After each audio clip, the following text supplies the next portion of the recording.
We have 3 papers in this session and 20 minutes for presentation and 10 minutes for question and answer that you may type on the chat, and then we'll answer after the presentation is over. And the first one is Dennis' paper. Okay, Dennis, go ahead. Okay, thank you, Massimo. Let me share my screen here.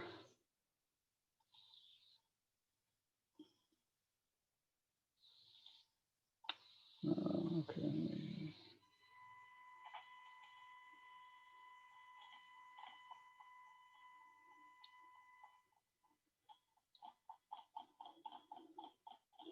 Got out of order here. Okay, so I'm going to talk about financial firm productivity here. As I think everybody recognizes, banks play an increasingly important role in the service sector, and it's been one of the challenging sectors to measure in the national accounts, and it's been the focus of a lot of attention. The S&A has evolved in its treatment of the measurement of banking services. So given the productivity puzzle, since the recent recession, there's been even more interest in the measurement of bank productivity because of the recognized role of financial service production. So in this paper with 2 co-authors, we developed a user cost of money based model for the treatment of financial services. And then Kim Zisheng and I extended this in a Journal of Financial Stability paper that's has now been published. And the model that I'm going to present can accommodate many types of financial services, but we're going to focus on loans and deposits because that's what the S&A focuses on. So the paper I'm going to focus on the balance sheets of banks, and what we're going to do is I'm going to extend it a little bit. I'm going to focus on loans and deposits, but in order to get the full flavor of financial service operations here, I'm going to have to extend the concept a little bit beyond the national accounts to consider credit assets and debt liabilities, primarily deposits. So when you think about bank services, you can classify them in many ways. And what we do is look at bank services as basically 3 types. So there's the account servicing. So if I take deposits and loans, this is the transaction processing, deposits, the security, for loans, contract origination, and the due diligence on borrower observance. This is the moral hazard problem. And then banks provide asset management services on their financial asset portfolios. And then most importantly, banks provide liquidity on their debt liability. So one can think of the classification of bank services in this way. I don't expect everybody to grasp all these variables here, but it's going to be fundamental to my argument here. So basically, I'm going to develop a production identity. So we're going to have revenue from explicit prices, investment income, cost of intermediate consumption, interest expenses, compensation employees, the usual kinds of things that we talk about in looking at production. So the first identity is going to be income is equal to expense. So the left-hand side is the explicit outputs, the return on capital, the return on other assets, and then the costs of inputs. And then the next identity is assets is equal to liabilities. And the most important feature of this approach is the development of a reference rate, this cost of capital, that comes endogenously. And why this is important is because in the national account treatments, typically the reference rate in this user cost of money approach is geared to an exogenous reference rate. So either it's in the US, it's based on US Treasury securities, risk-free rate. And in Europe, it's largely the interbank lending rate. And it's taken as an exogenous, again, risk-free rate. And what this paper is going to do is, instead of arguing or debating what's the best exogenous rate, is to develop one internally from the bank balance sheet. So let me take through some key aspects of the production liability and look at some of the things I'm going to focus on. So one, there's produced liquidity services. And this term here, this is going to be crucial here. This is the user cost of deposit services. And so R bar, again, is this reference rate that developed endogenously. RD is a deposit rate, and then I can decompose that into asset management services and account servicing. I can do the same thing for produced credit. So this would be the credit services, and so this would be the interest rate charged on the asset, RF, minus the reference rate.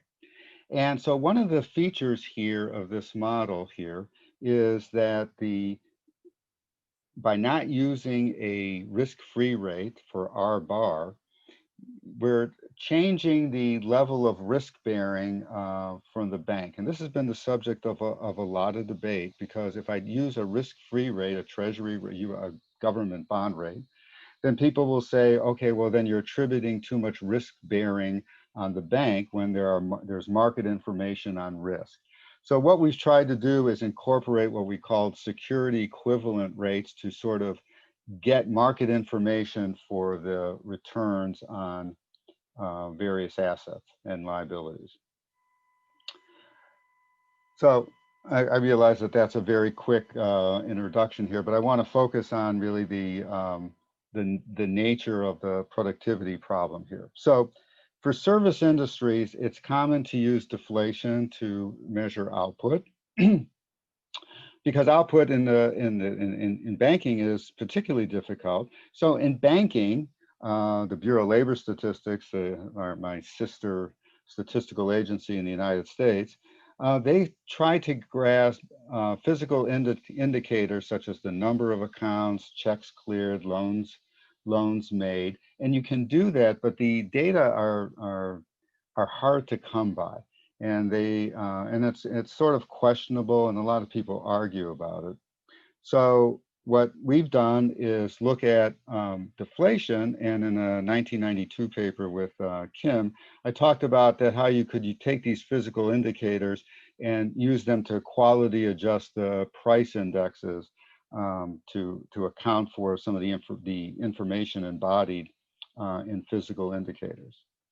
So I'm going to talk about two price indexes that I'm going to use. One is this user cost price index that I'm going to develop.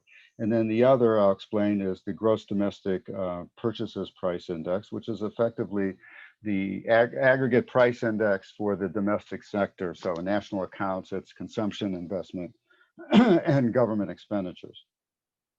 The data I'm going to use is from the bank regulatory facility in the United States. This is the call reports, as we call them, and then data from BEA and data from BLS. So the key components are the two equations I underlined earlier. These are the user cost expressions. So this is the user cost of deposits. And then this is the user cost of credit. So I'm going to use those two equations here. And then that reference rate equation that I used early on for the cost of capital. And again, BEA and other national statistical offices use government securities, and the book rate is measured, and the interest rates are measured as interest flow divided by stock. So they're unit value interest rates and not market rates. So to give you an idea of what this does, I've graphed the two reference rate here. So I took the BEA reference rate, which again is a combination of a variety of US Treasury securities of different maturities.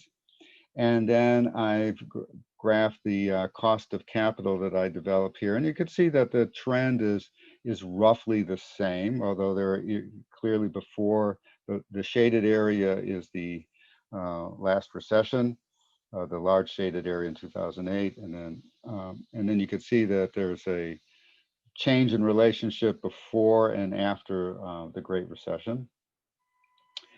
So the main thing is if I take the user cost of using the cost of capital reference rate, I get, you could see here, I get loans, loan assets, I get deposit liabilities, and I get loan liabilities. And you can see that they're quite volatile, and that in the recession you have ups and downs for the interest rate movements, but by and large, these move around quite a bit. And if I go to the BEA reference rate, it's more stable, but I still get this uptick in liabilities in the recession, and this downturn in loan assets. This is the price of the credit service, the price of the deposit service going on in this during the recession. So it's much more stable than I would get with the cost of capital reference rate. And to give some context of interest rate environment during this time, what I've done is take four main interest rates in the US economy. One is the federal funds rate. So this is the interbank rate that's manipulated from the Federal Reserve, and this is the price of overnight trading of reserves, the interbank rate. And then I've compared it with rates that are computed by the US Treasury. So there's the 1-year constant maturity, 5-year constant maturity, and then the 10-year constant maturity. And you can see that the level of differences are understandable, but the trends are quite similar. So the main innovation of this paper is first to develop a user cost price index to deflate the financial services. So to make the example simple, what I'm going to do is just focus on 3 financial products: loan assets, deposits, and loan liabilities. So let's let little u be the user cost of capital for the ith product in period t, and st be its share. And then I'm going to compile a user cost price index, which is a Tornquist price index. And one of the nice features here is because it's multiplicative, it'll be easy to separate. And then the other price index I'm going to use is this gross domestic purchases price index, which I've put here is just the price index in T+1 over T, and the base period is 2012.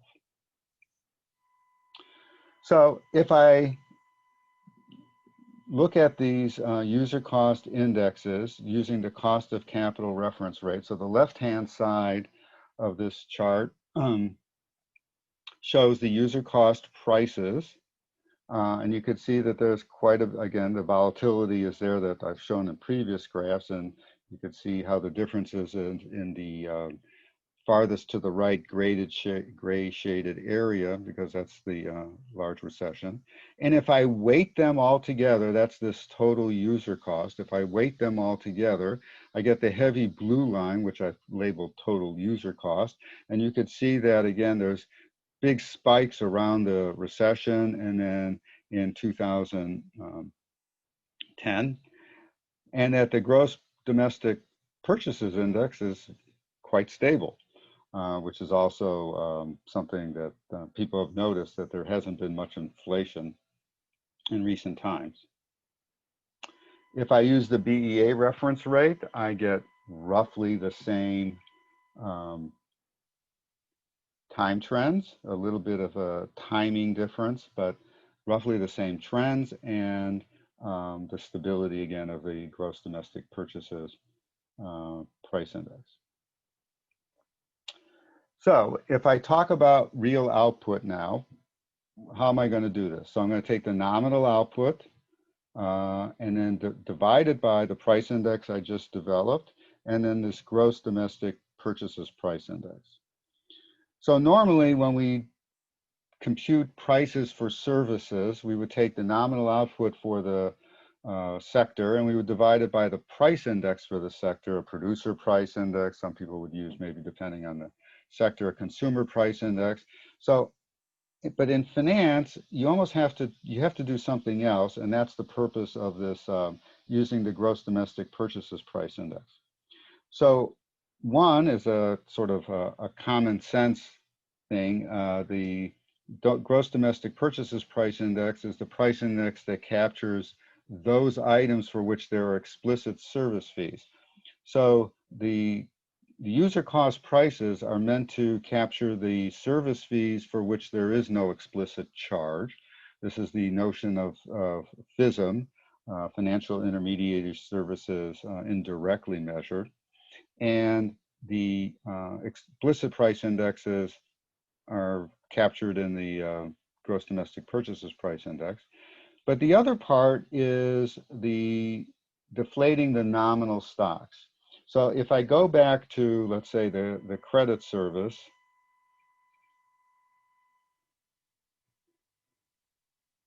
okay, you see that F here is a nominal stock. And you can argue that, okay, well, if I'm going to do this over time, then I have to put that stock in real dollars. Otherwise, the credit service is just going to go up with inflation. So it's a way of taking into account that the stock of the good is in nominal terms, and there's a way to, one way of thinking about it is I have to deflate it so that I don't, the nominal stock doesn't increase with inflation. Now, some people would argue differently. Some people would say, well, if I'm borrowing more money because a car costs more, then I'm getting more of a credit service. But I've taken the view in this paper that we're going to deflate the nominal stock. And then P is the regular price index. So if I graph these two under the two different approaches to the reference rate, you can see here that the trends are roughly the same, and not a big difference. But the focus here is on productivity, so let me go through some of the inputs I look at. The far left-hand side panel is the number of employees. This comes from the Bureau of Labor Statistics. The bottom panels are the growth rates. And then the capital stock, this is a BEA number, the constant price capital. One of the things to note here is the steady increase in IP, intellectual property products. And you could sort of see that the equipment part has sort of downward trend. And then finally, the right-hand side is the capital output ratio. And it rises during the recession because the denominator is falling. So let's just look at two measures of labor productivity. So on the far left side is the labor productivity that comes from the approach I've been taking here, deflation. And then the right-hand side is the number of, is the BLS output per employee that's geared to this physical quantity price index. Now, of course, the units are different on the vertical axis. So one way of looking at this would be looking at the growth rates.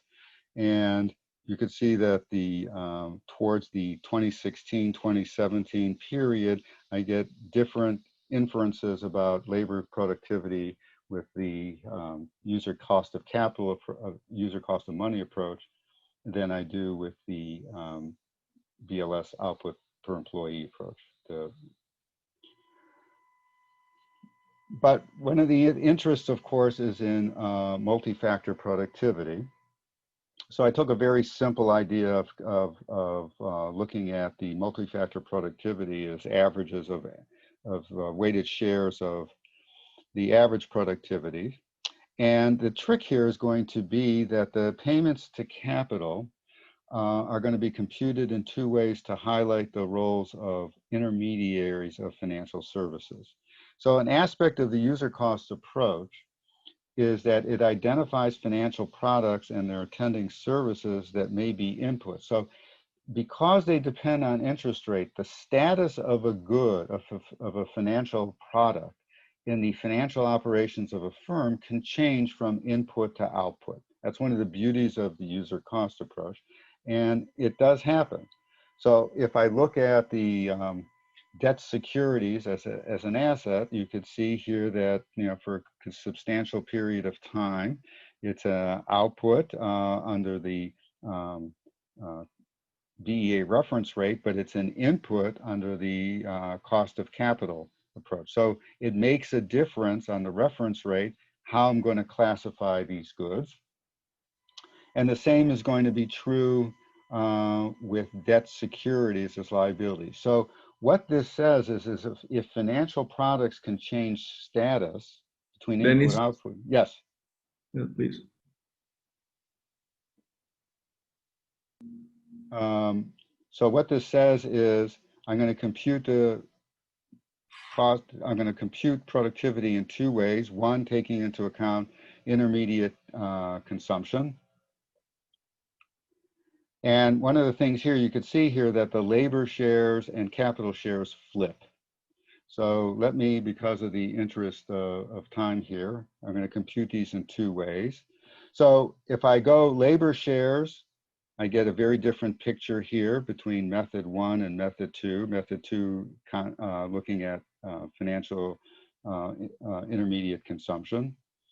Capital shares also get a very different picture. And just to complete the equation, this is the average capital productivity. So if I look at the multi-factor productivity, output combined per unit of input in method 1, I get a very different picture than I get in method 2, regardless of the reference rate. Okay, so this is looking at the data under the methods, comparing the two reference rates. I get very different pictures of productivity. If I look at the MFP growth rates for the two reference rates and then looking at the two methods, again, I get a very different picture of multi-factor productivity growth. And perhaps the best way of seeing that is to look at this table. So if I take the cost of capital, look at method 1, which is just a straightforward way of computing. Method 2 is taking into account financial intermediate consumption.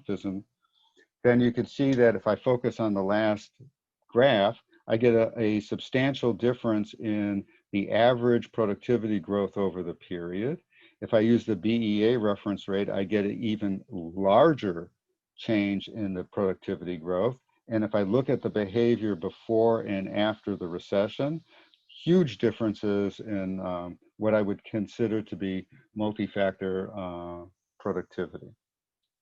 So the upshot of this is the reference rate matters. Taking into account this intermediate financial service consumption very much matters. And in order to do that, I have to adopt this user cost of money approach. The MFP growth rate is low in recent years. And the future work is going to be on this price index concept, extending the product domain. This is a subject of the SNA looking at now, how to extend the production domain of the SNA. And then the other thing is everybody's talked about fintech and all these other aspects of the financial sector, how to incorporate these other financial firms, because banks as such are becoming less and less in prominence. So that's the nature of the future work. Thank you for your time and attention, and I think I've exhausted my time. Yeah, sure. Thanks, Dennis. Any other questions? I don't see. Well, I may start, Dennis. I have one question. If we believe to method 2, the real productivity is much higher with respect to what we recorded in the past. Mm-hmm. So if this is true in terms of decoupling, it means that the wedge between cost, the poor profits wedge is much higher than how we recorded after the recession. Is that So what do you mean by the pure point? profits wedge? So if in a value added sense? Yeah, I mean the wedge, the so-called decoupling, the wedge between productivity growth and the cost. Most of the costs are the wage growth. So if this is true, we observe a growing gap with respect to what we recorded in the past. Is that one of your points? Yes, that the productivity, if you take into account the financial intermediate consumption, it's going to be higher. And what it does is it lowers, as you could see, it lowers the relationship between capital and labor. It fundamentally changes it. Okay, Dennis, there is one question, Josh. Okay, now how do I see the question? Are you going to read the question? Because I don't see. Yeah, what will be Dennis? Okay, Josh Martin, what would be Dennis' recommendation for other national statistical institutes like the ONS when measuring productivity of the finance industry? Does he have a preferred method from the range is presented? Yes, I'm very much, well, okay, so 1993 SNA already embodies part of the user cost method. The problem is in deflation, and so that's one thing, so it's a better deflation, and then the second part is extending the production boundaries not to be just literally restricted to loans and deposits, and the third thing would be this reference rate business. I think I don't know what the UK uses, but I think it's also the interbank loan rate. And that is too low. Okay. And I think that creates problems. Josh, wanna add something? No, that's great. Thank you. And just obviously you've shown the sensitivity that's possible from these different approaches, and I was wondering whether you've come down firmly on one side or the other, whether you're advocating for a change here or just the inherent uncertainty in measuring these things. No, I am pushing BEA for a change. I think everybody recognizes that extending the production boundary to beyond the strict adherence to loans and deposits is essential here. So that would be one thing for sure. The other thing would be some standardization on the reference rate. I think there's too much variability across countries. So those would be the two immediate takeaways, Josh. Thanks. Okay, other questions? Okay, so thanks, Dennis. Thank you. We may switch to the second paper. Peter, your line. Thank you very much, Massimo. Let me share the screen. Yeah, Michele, okay, it's fine. Sorry, yeah. All right.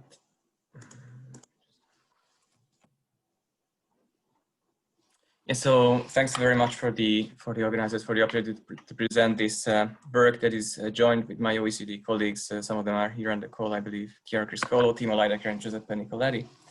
So this is an ongoing large-scale project in the OECD Global Forum on Productivity Network that looks at the human side of productivity, which basically comes down to carrying out a distributed microdata analysis with linked temporary employee data. We wouldn't have been able to do this work, of course, with the generous support of our partner countries and institutions in the network, and I would like to acknowledge them here in the list. I believe some of them are also on the call from Denmark. We really appreciate the way that they allow us to access this data. So what is the motivation to look at this, the question? So as we have seen also in the keynote speech of John van Reenen, there's a large dispersion of productivity even within narrowly measured sectors. So one way to put it is that the majority of firms are lagging behind the best practice that is attainable in a given sector, country. And these differences are quite big. They are persistent over time, and they are also present in each of the sectors. This has been shown in large literature that's been ongoing for decades, starting with Bartelsman and Doms, and then the famous survey by Severson. And there's been some follow-up to this, looking at the global dispersion by the OECD as well. So the question is, what drives these differences? And usually when we look at the phenomenon, we treat the firms sort of as a black box. And one idea here with this project is to try to open up the black box and look at the people that are inside of companies. This is just a schematic figure to show what are the different players in the companies. You have managers and workers, the way they work together, the firm organization, and the owners. And opening up sort of this black box and gathering data on these players allows us to look at the role of skills, the role of diversity along demographics, age and gender, and firm organization. How these factors jointly or independently in separation, how do they determine, how do they influence firm productivity? Of course, the big challenge here is already mentioned in the very first keynote of this conference, that getting access to linked administrative data is a real challenge, especially if you want to collect them across several countries, because they're confidential. That's one challenge you have, is that they're not always harmonized. So one approach that has been around for some time is the so-called distributed microdata approach, when we develop centrally prepared routines, statistical routines that are sent out to people who have access to the confidential data. And we try to strike the right balance between the harmonization that is required to make the results comparable across countries, and sort of flexibility to adapt to differences in the underlying data that is available to in national databases. So another way to try to make progress here is to really try to pose a simple question, and our question here is, how do the most productive firms differ from the rest in terms of their workforce composition, along skills, along diversity, and in terms of organization, how they're putting this together. As you see on the right panel here, we need to combine firm level productivity data for that, by which we can classify firms into leaders, the frontier, the top performers, the medium performers, and the laggards. And we link each company with their workforces so that we can derive composition measured around skills and diversity along demographic groups. So in this early preliminary results that I'm presenting today, we are focusing mainly on the skills related results. So before I turn to our preferred skill measures, let me just say a few words about the database that we have been collecting, the micro-aggregated database. So the underlying data from most countries is a universal, very large representative sample of at least 10 employee companies in 54 private, non-farm, non-financial industries. As we heard from Dennis, measuring financial productivity is a real challenge, not only at a macro, but at the firm level. So we typically ignore that sector, unfortunately, from these studies. We aggregate these summary statistics into detailed cells, like country, industry, productivity segment, and year. In this way, we obtain a large number of descriptive statistics on a range of variables, such as the share of high skill, the share of demographic groups, share of women, share of old age or young workers, the relative wage of different types of workers. And we also carry out a large number of regressions on the individual country level databases, so that we can control for for different features of the different aspects of the composition of the workforce in a joint manner. In this, carrying on this exercise, we have been building on the experience of similar projects at the OECD that were started a few years ago. One of them was Dynam, looking at job creation, and Multiprod, looking at productivity, which in turn were building on even earlier attempts around 15 years ago about looking at business demographics and comparing them across countries. So the database that has arrived so far, it covers 7 countries. Some of them really were just produced this week, so the results are really early and preliminary. But as you see, fortunately, there is quite a bit of similarity in terms of the variables that they cover. So we have some good hope to have comparability in measuring the sort of human side of productivity. You see in some countries we have hours worked, but most of them it's number of employees that is available. And on worker characteristics that we will use to derive skills, we have the occupations, detailed occupation measures that we map to the international ESCoE classification system, or education levels that are, again, we try to harmonize to match international education classifications. In some countries, we have some limitations in terms of the sample, but we always work with representative samples of the universe. And again, above a given threshold, which is usually 10 employees, so as not to get influenced by the usual noise that happens in the measurement of smaller companies. So we're focusing on the 10 plus segment, and then in Japan, we have a bit of higher threshold, 50 employees. And there are a number of other countries who are assembling the data, and the results will likely be included soon. So as I said, the main results here are focusing now on skills. So it's important to discuss a bit our preferred skills definition. It's a difficult topic in itself. So for the sake of comparability, we rely on the occupations.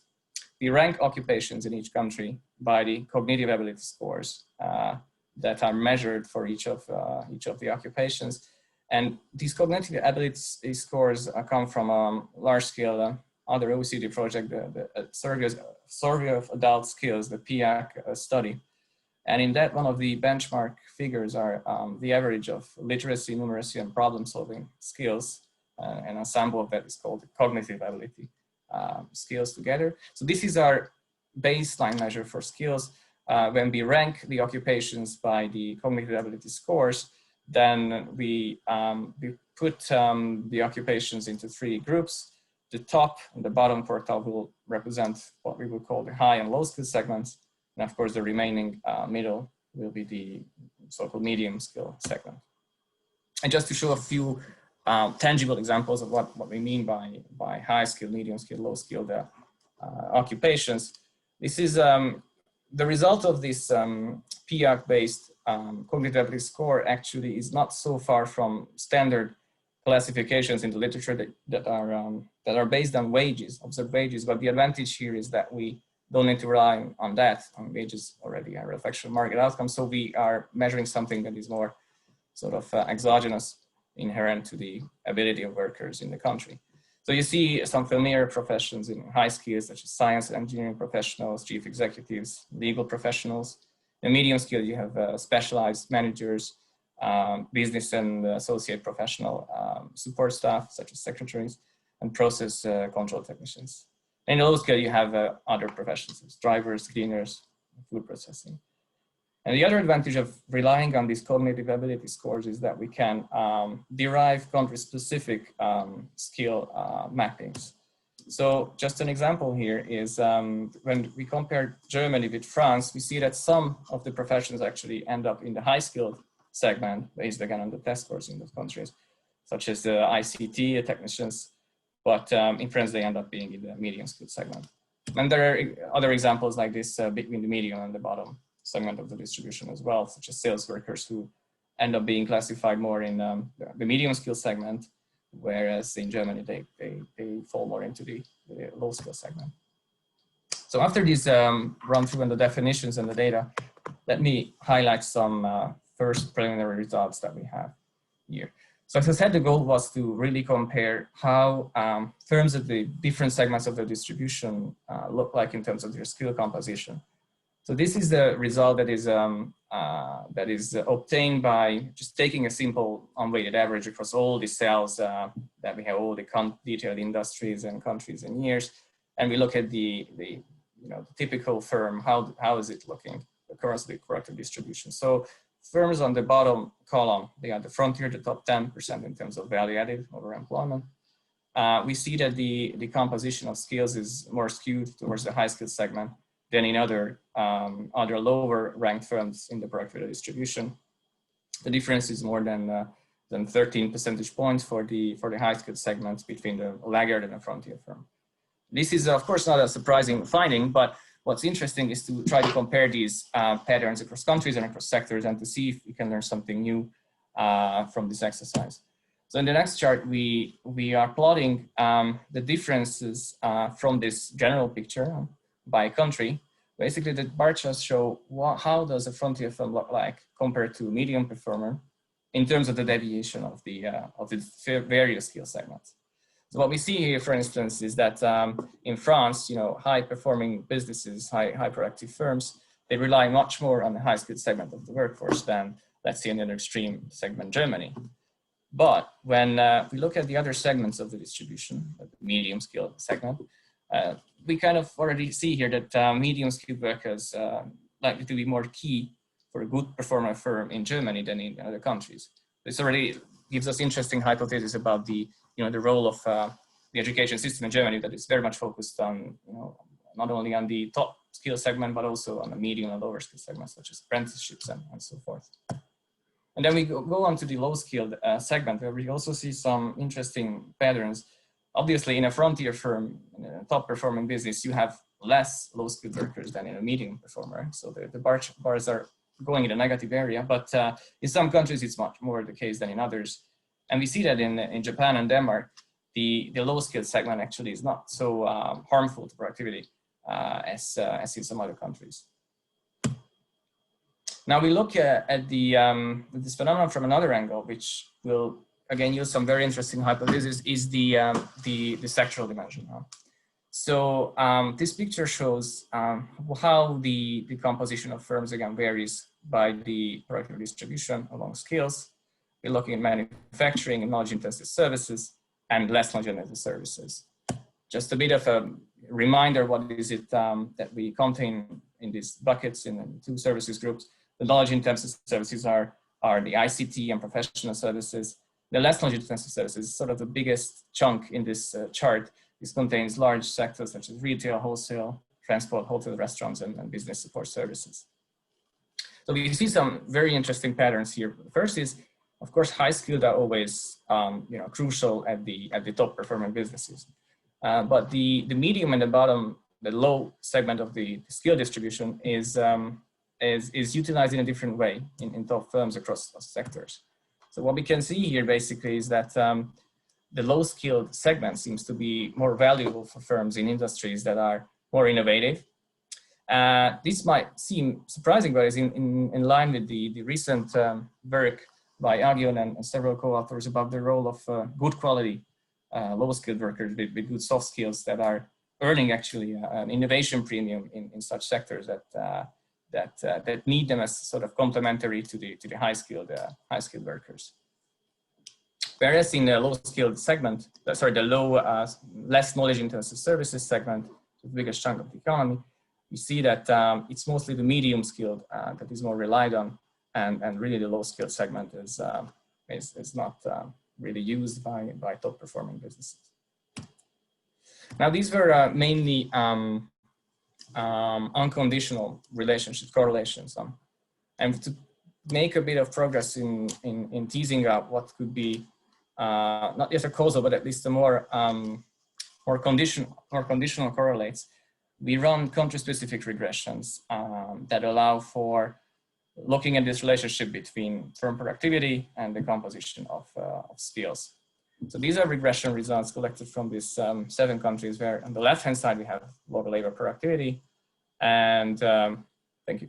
And on the right-hand side we have skill group shares, and also we test for the interaction effects to see if there are complementarities between certain groups, or there are increasing or decreasing returns to too much concentration of certain groups.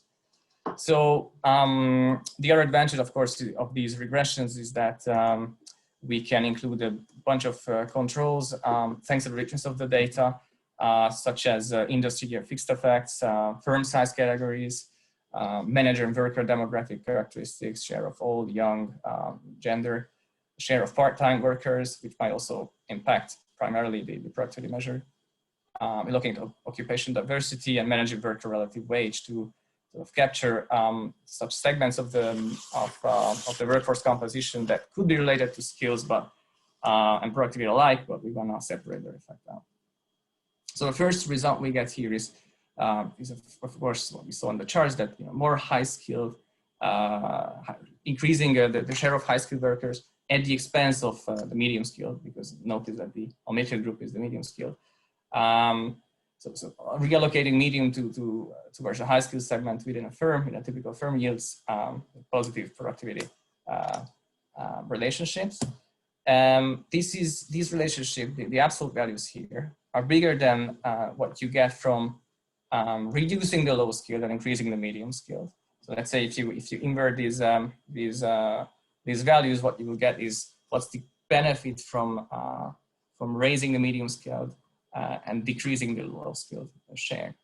So the upskilling seems to bring more benefits at the top than at the bottom. But upskilling too much at the top doesn't really bring increasing returns. In fact, what we see in most countries is that there is a relationship that's gradually diminishing, because you see a negative effect on the interaction term of high skill with itself. And on the other hand, we see that with the low skill, there's also a negative relationship when you combine with the low skill. So what comes out of this is that the missing category, the medium skill, that is implied to be a positive relationship with high skill. So this comes down to a complementary relationship between high and the medium skill segment. Now we, to work out the quantitative effect of these these estimated skill effects on productivity, we need to know what is the actual skill distribution, because we are working here with the interaction effects and whatnot. So for a counterfactual, we need to impute all these values to the actual value that is observed in the country and take a counterfactual as such. What we choose here is we try to imitate the frontier. So let's say we take a medium performer firm and we reshuffle its worker composition to increase the top, the high skill segment, and also separately we increase the medium skill segment at the expense of low. So what you see here is that there's large differences in terms of the gains that this could bring to productivity. And in some countries, it's more the medium skilled segment that brings more benefits. The other one is more the high skilled segment. But what's interesting is to combine these results with the previous sectoral hypothesis that we saw. And again, here we get the picture that I was hinting at the beginning, that in Germany, for instance, the medium skill segment seems to bring much larger relative benefits than to other countries. And this seems to be coming from the less knowledge intensive services segment. And when we go to the more innovative segment, knowledge intensive services and manufacturing, there what we find is the medium skilled, upskilling at the bottom from the low to the medium segment, the orange bars. It doesn't bring too many benefits, but it's mostly upskilling at the higher level. When we move beyond these general skills, the cognitive skills, a benchmark measure, and we look at more specific skill measures, we see that the results tend to be robust to these variations. Our baseline measure is this cognitive skill measure. There is others in the literature based on observed wages that I explained. And there is a simple education based measure. And in all three cases, the high skill segment is key for the frontier businesses. And when we look at specific skills such as ICT, communication, self-organization, that again are coming through this survey of adult skills and some fact analysis that other colleagues have built, we see that the relationship of high skilled workers and top firm productivity is robust. But again, when we focus on the sectoral story, what we see here is, again, there seems to be this sort of almost polarization that you rely a lot on the top skill segment and you really don't utilize much the medium skill segment in more innovative sectors such as knowledge intensive services. Whereas when you compare this to the less knowledge intensive service segment, again, the biggest part of the economy, in fact, with retail and wholesale and so on, as I mentioned, there you see that it's really the high skill segment that matters. But beyond that, it's really sorry, it's really that firms do not benefit much from from the low skill segment, and it's as a relationship, it's mainly the medium skill that is more used relative to the low skill segment. So in a way, this polarization that has been talked about a lot, it seems to be a phenomenon more in the innovative segment of the economy, and in the less innovative segment, it's really just more a monotonic relationship that in top performing firms you have lots of high skilled workers and very few low skilled ones. And when you look at manufacturing, which also has more innovative sub-industries, you also see a little bit more evidence for this polarization that high skills are combined more with low skill, although the result here is more mixed. Just some final words on how these patterns change over time. So when we look at the whole economy and we see what's the contribution of high skilled workers to top performing firms' productivity, we see a slight increase over time, but more in the medium skilled segment. But overall, one could say that there is some evidence for skill bias technological change in a way that most productive businesses indeed increase their higher skilled segment and the medium skilled segment more than the medium performer firm. Again, these are still relative shares compared to the median performer firm. And when we zoom into the innovative, less innovative segment of the economy, again, we see this pattern that not only do the knowledge-intensive services rely more on the low-skilled segments, relatively speaking, but this reliance has been intensifying over time. And when you compare this to the less knowledge-intensive services segment, it's more a medium-skilled segment that is relied on more, but also in a dynamic, from a dynamic point of view, this reliance has been increasing. So the medium-skilled have become more important in the less knowledge-intensive services. This being in a policy institution, this is a very interesting result for us, which we're going to certainly explore further, because it gives the hope that it's not only skill development at the top that is beneficial to productivity gains. It's certainly not in the biggest sector of the economy, but mainly the medium-skilled segment, which perhaps is an easier task from a policy point of view, can also bring large benefits. So as a summary, I hope I could demonstrate that this large data collection effort, this distributed microdata work with linked temporary data, helps us to better understand the role of workers in firms' productivity. We confirm some very plausible hypotheses that high skills play a crucial role in the frontier firms, but we noted some differences in terms of the sectoral behavior of this phenomenon, especially in the bottom segment. So the complementary role of low skills seems to be more important in innovative sectors, whereas the medium skill segment is crucial for the less knowledge-intensive services segment of the economy.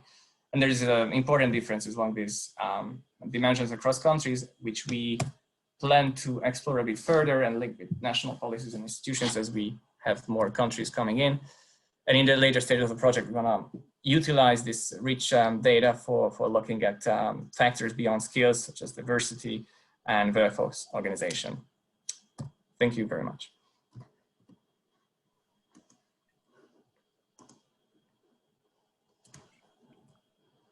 Okay, thanks, Peter. And any questions?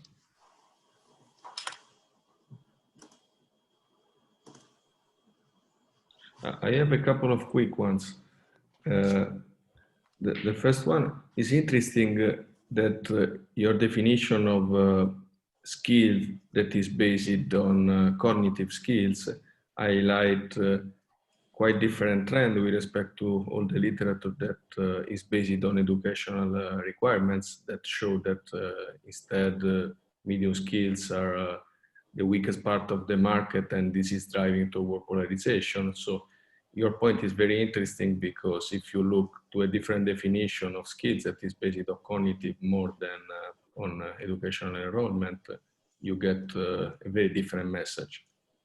And the second part is that I wonder how much of the difference you get, for instance, for Germany, is linked to a better job market allocation, because okay, you are defining your skill group given to cognitive, but okay, I could wonder another country is putting the most intelligent workers in the non-good jobs, and this is reducing. So this is a sort of internal cognitive misallocation, if you may look something like that.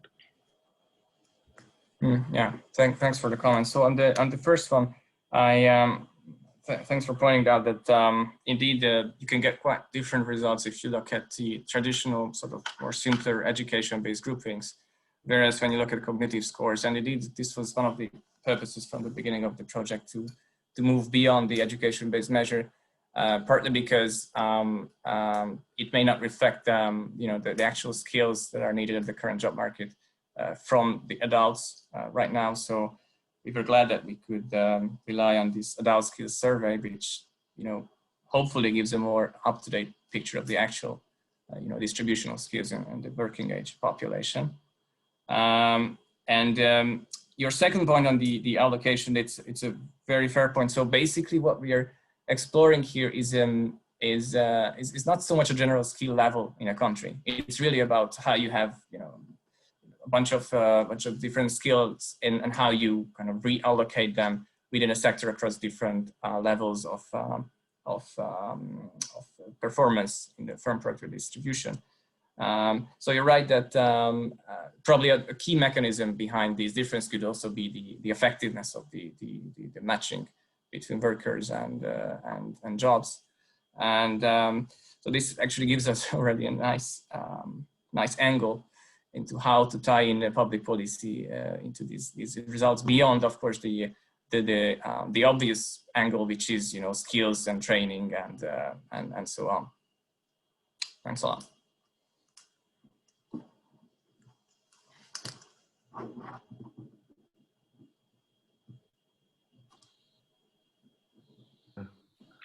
So questions?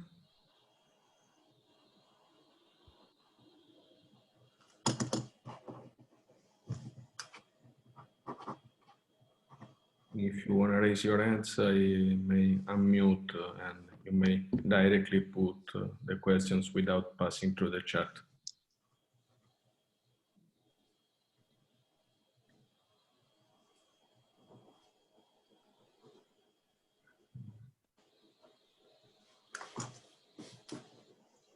Okay. I don't think there are any other questions. So may I ask you, Dennis, to chair my session? So. Sure. It's kind of awkward here. So the third paper is going to be presented by Massimo. So go ahead. Okay. Let me see.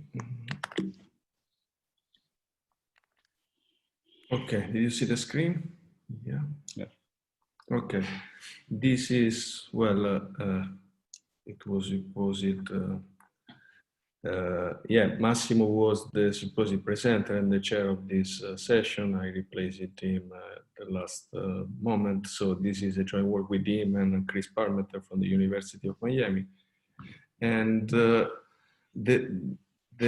motivation of this paper is trying to look what happens when you measure a technology phenomenon as the skill bias technical change by relying on information drawn from wages, because our point is that it could neglect a lot of hidden dimensions as labor market imperfection, and the result could be very different driven by this implicit assumption.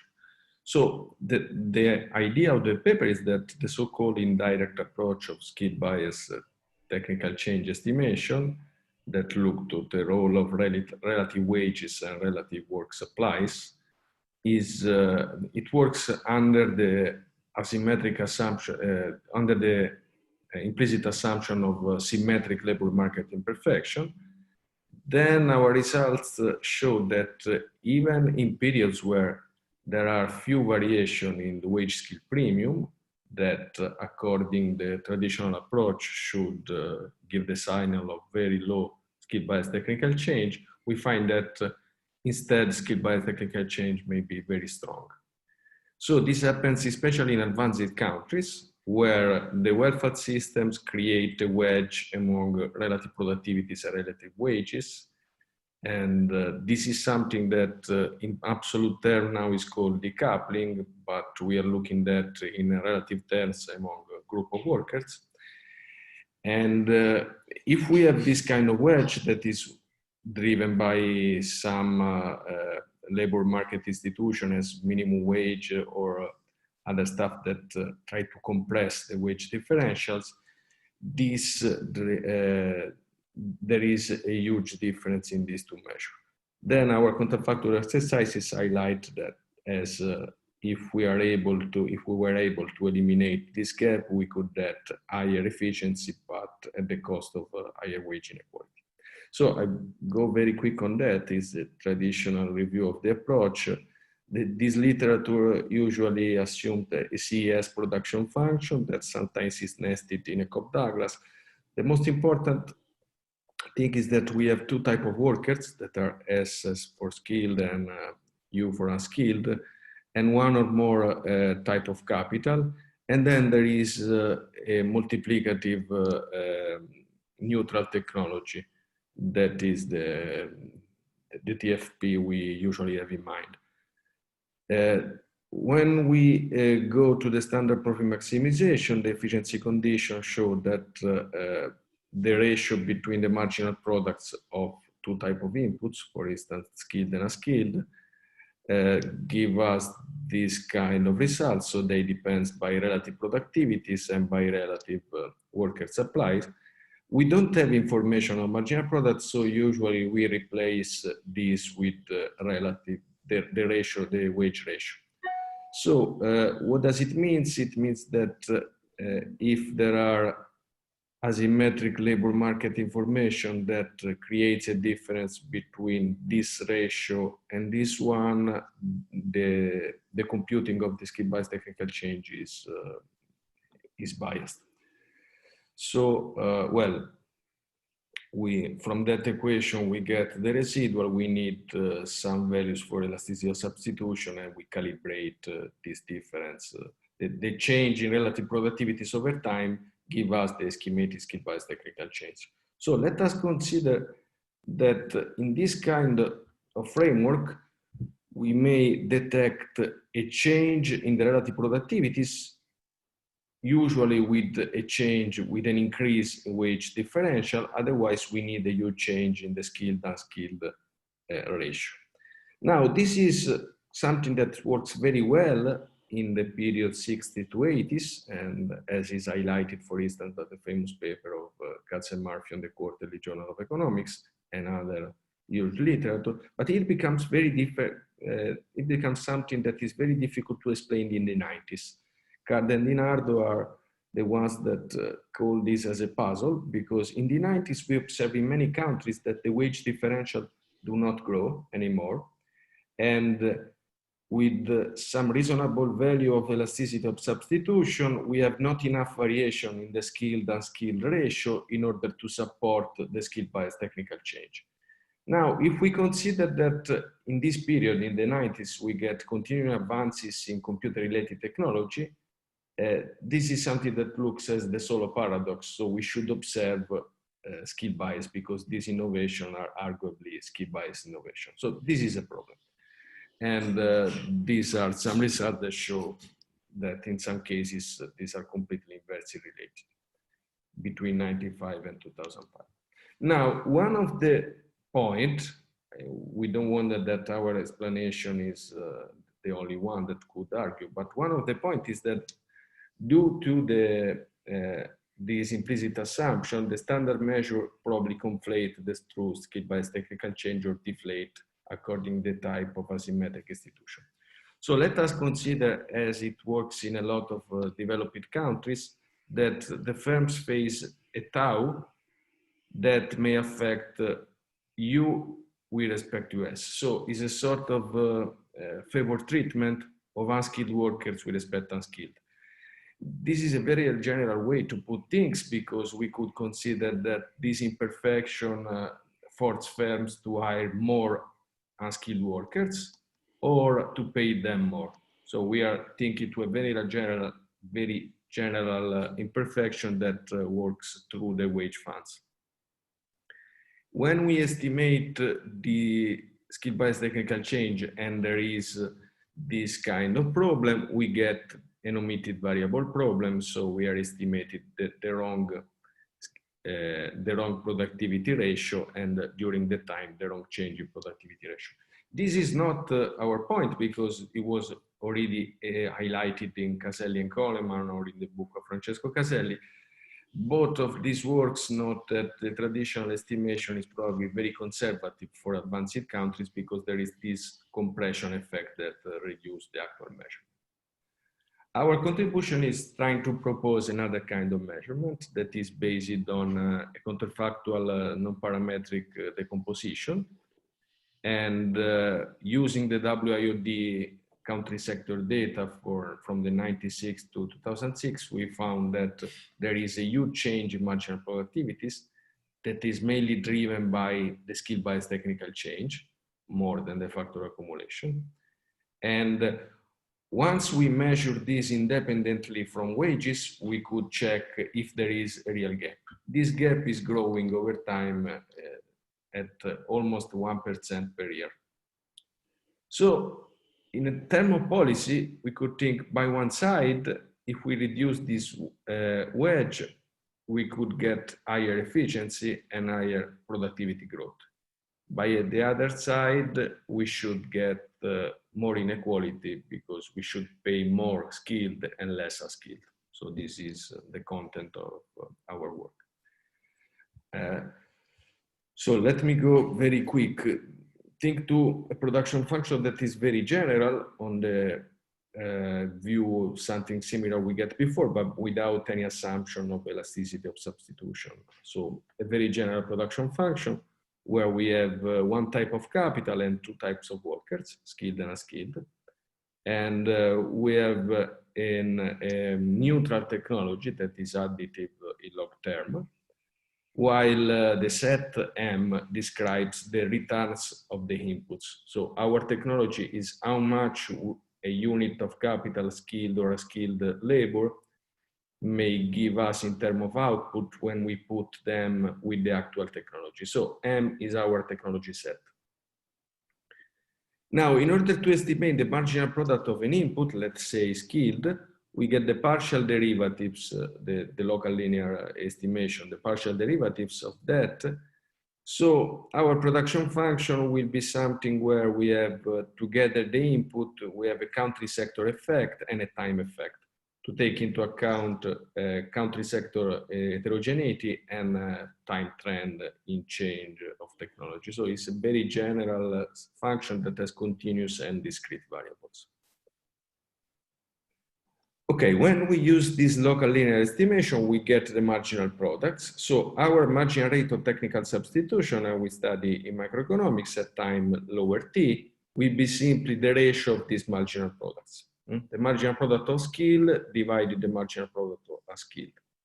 When we look to the rate of change in 2 points of time, will be given by the estimated marginal rate of technical substitution in the future, let's say capital T, with respect to the marginal rate of technical substitution estimated in the past. So let's say lower T. This is not a change in technology because we are measuring how much is the relative productivity of two inputs in 2 points of time. So it could depend by a change in returns or a change in the stock because we don't have the same ratio between skilled and unskilled in the future and in the past. So we should isolate this second component in order to measure which is the role of technical change. In order to disentangle this effect, we need counterfactual term. Let's say, for instance, for an input still skilled, the counterfactual term will be something that is the return of the skilled at the skill in the past, but with the technology of the future. So it's the additional output that the country and the sector will help you produce it in 96, but using the technology of 2006. After we add and subtract these counterfactual terms, still the variation is the same, but we may decompose the variation in the pure technology change, the skill bias technical change, and in a pure factual accumulation change. For instance, the skill bias technical change will be something as this formula. So we will get the marginal rate of technical substitution at the time 2006, but using the input stocks of 96 minus the relative productivity of 96 and using the input stocks of 96. So the difference between these two terms It's just in the production function that in the technology that is at time capital T, because everything else is the same. So this skill-based technical change is virtually net of any form of X-neutral technical change, because if you remember the log additive term zeta, that is this one, disappear when you run the ratio because it's equal for numerator and denominator. So this is a poor relative technology change. With the same procedure, we may isolate the factor accumulation effect. The factor accumulation effect is the change in relative productivity that is just driven by the change in the relative stocks of skilled and unskilled, because the technology is the same. So we added the counterfactual term tilde in the first equation, and we subtracted this in the second one. Now, if we have perfect labor markets, this as in the, or symmetric labor markets as in the traditional approach, this margin rate will be equal to the wage ratio. But given we estimated this without using wages, we may use, we may derive the relative measure of economic efficiency like this one, that is our tau. So any deviation for the efficiency condition, so any measure of tau that is different from 0, may be attributed to labor market imperfection that affects skilled and unskilled asymmetrically. For instance, if there is a positive variation in tau, it means that the marginal productivity of a skilled workers grew more than the relative wage of the skilled workers. So for instance, the marginal productivity of skilled workers grew by 20% in 10 years, the wage grew about 10% in 10 years. We have this gap of 20 minus 10, this gap that is growing at the rate of 10%. Okay, so the data are what we saw before. We use hourly wages by deriving by WIOD. I'm going a bit far to the results. So how big is the margin rate of technical substitution? The change is quite huge, so it's 32% in 10 years. And the change in the technological component is even bigger because it's 36% in 10 years. Yeah, thanks, Dennis. While the factor accumulation is quite low. It's quite interesting that the technological change is less or more the same for non-OECD and OECD countries, while the factor accumulation behaves very different. And as we expect, the change in inefficiency, so the change between the marginal productivity and the wages is bigger for OECD countries, because we know that given OECD countries have a more developed welfare system that are in favor of unskilled workers. So, well, I have the country and sector results, but we have no time. I want to just show you the distribution change, if I'm able to do that. Sorry.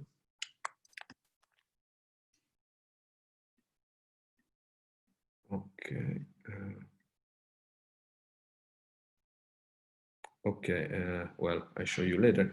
The counterfactual, something wrong.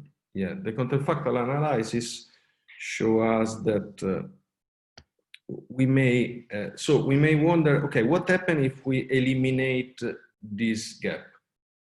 We could eliminate this gap adjusting the quantities. So we could consider, okay, let us move skilled and unskilled in order to equalize the difference in margin rate of technical substitution among countries and sector. So it's a sort of exercise close to CRENoS, let us eliminate the misallocation. Otherwise, we could adjust the wages. So we could consider, okay, let us move the wages in the way they fully follow the productivities. What happened to the wage inequality?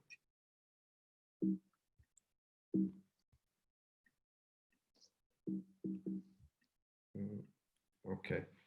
Now, The first exercise is a country misallocation exercise. So let us consider that we are eliminating all the difference between margin rate of technical substitution and wages. So we are moving skilled and unskilled. In one case, in the first column, we are moving skilled, and in another, so we are increasing the skilled. In the second one, we are decreasing the unskilled. So in order to equalize the margin rate of technical substitution around the whole world. In the second scenario, we are something that is less extreme. So we assume just intrasectoral misallocation. What does it mean? That one painter in Italy may move to Germany, but not in another sector. And so we are equalizing the relative productivities of skilled and unskilled across sector, but not across countries. So we see that the wage and productivities are quite important. If we look yearly, we get something that is more than 3%. The observed data show less than 2.8%. So we get something as half a point% every year by eliminating this misallocation. The other exercise I want to show you is, okay, what happens if the wages the relative wages in 95 follow the change in productivity? So let us assume that the change in the proportion of the marginal products will be applied to the change to the proportion of skilled and unskilled wage ratio. If we do this, we get that, as expected, the inequality will be bigger, and from the actual computed point, oh, thanks you, I'm going to close. From the actual computed Gini index of, for instance, 0.76, we will get 0.82. If we look to the wage distribution, you see that the dotted line is the counterfactual distribution. So in a fully competitive labor market, the unskilled workers will be paid even less than now. So the distribution has a much fatter left tail. Then, okay, I'm going very quickly on that. Even if we are considering an alternative approach that is based on production function, it raises other problem of endogeneity, the transmission bias that, for instance, is analyzed by Olympics, because we should consider that the choice of the input is driven by unobserved productivity. So we build another estimation in order to model this unobserved productivity as a first Markov order process. This is similar to Gandhi, Navarro, Rivers' Journal of Political Economy. We get the second stage, and after we plug in, we arrive to very similar results. So the skill bias change from 3.6 to 3.75. So this is very, very similar. We are currently working on a fully flexible scenario with no predetermined inputs, and where we have instrumental variable, non-parametric instrumental variable estimation for all our input. This is something we are currently working on. Then there are another set of robustness set, and as we see that the results are very, very similar. It is a bit different in respect of when we move the medium with the high, and the benchmark comparison is the low skilled, and in this case the change in technology is a bit bigger, but otherwise quite similar. So I think I should close. Just to have a very quick summary of the result. Our counterfactual framework estimates directly skill bias technical change from the production function. It does not rely on relative wages, so it allows for the presence of labor market imperfection. And it shows that the main component of the change in relative productivity between workers is not the change in the stock of workers, but the change in technology. And this is very big, more than 3% per year, even if in a period of very slow change of relative wages. So as we show in a counterfactual fully competitive scenario, we will get output gains, but at the cost of a very huge increase of inequality. That's it. Thanks. Thank you, Michele. Very interesting, and it nicely complements the previous paper because we're talking about the composition of skills and the impact on productivity. So very nice. So I have one question that was submitted. How feasible is it to differentiate changes in productivity as a rise in labor productivity or multi-factor productivity? For example, if a firm is becoming more productive due to the adoption of new high-performing technology, would you attribute this to a rise in MFP or a rise in labor productivity? Is it possible to disassociate one from the other? If the rise in productivity is due to a rise in MFP, would you expect wages in that industry to rise? And that was submitted by Hamashi Badad. I apologize if I pronounced the name wrong. Yeah, okay. Thanks a lot for the question. Well, staying in line with the literature, we are not, with the closer literature, we are not observing the multi-factor productivity, but we are more focused on the labor market productivity. On the labor productivity. So how to disassociate one from the other, we should have another type of decomposition. I mean, in principle it's possible, but we should, and we are thinking on that, we should see what is, for instance, the role of quality in human capital and other hidden characteristics. But the last part of the question is interesting because we didn't see what happens with some lag of time. So we are just focusing on measuring in a static comparison the trending change of productivity with respect to the trending change of wages. But if there is some lagged effect for what wages are rising with some time lags, this is something we've not investigated, and we could. This is interesting, yeah. Okay, are there any more questions?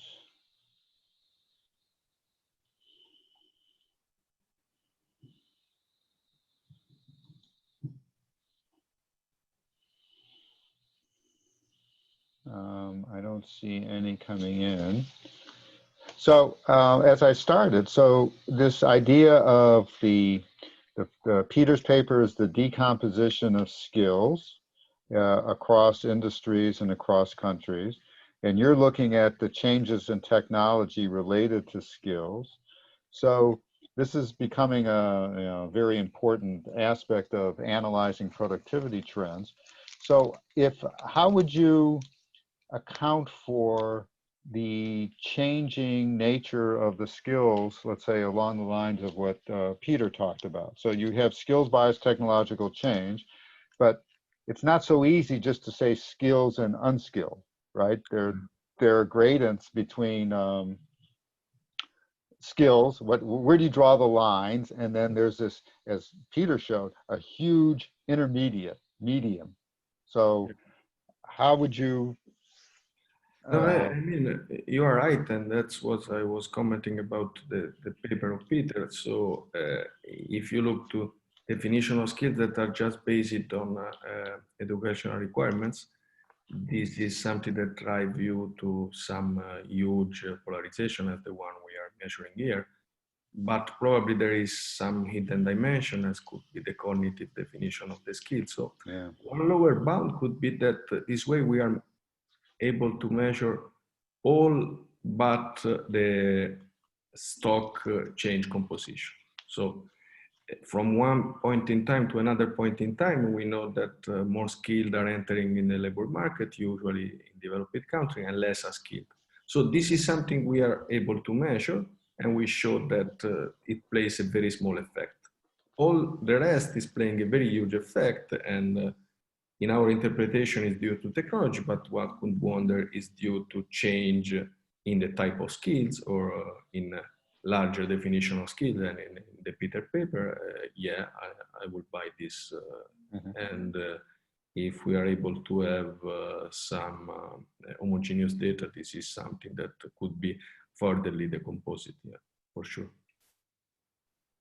That's all very interesting, very topical because of the nature of the business cycle and certainly what's going on now and how the recoveries are going to happen with the differences in skills playing a role here in telework and in place work. So, any other questions?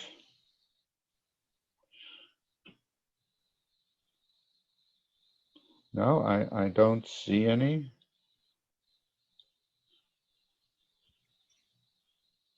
So we have a ESCoE host. Should we just close the session a few minutes early? Yes, that's fine. Okay, so we'll do that. I believe there's a break now before the last plenary session. So may we close? Yes, so let's close. Thank you all for attending. Thank you for the papers and have a good weekend. Thanks. Thank you, Ron. Thanks. Bye-bye. Bye-bye. Bye.